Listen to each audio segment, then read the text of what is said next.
Hukumu yake ni adhabu ya kunyongwa hadi kufa kwa mujibu wa kanuni ya adhabu kifungu cha 39 2B, na maana ndio kifungu ambacho wanashtakiwa nacho, na kifungu namba 384 cha sheria ya kanuni ya adhabu. Kuna kesi mbili, moja ni kesi namba 2638.2, nyingine ni kesi namba 2639.4. Kwa moja na watu 13, nyingine na watu 34.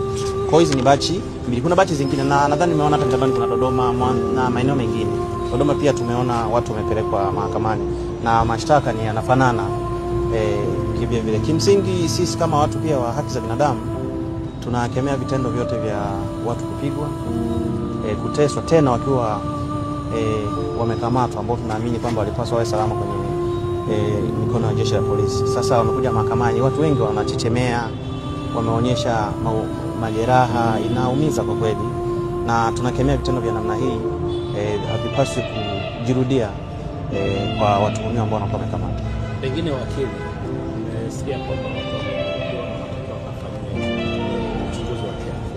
Ni nani wa kuandaa hii ripoti kuleta mahakamani kama iwapo watu ambao wamejeruhiwa wamejariwa kurudishwa vya polisi?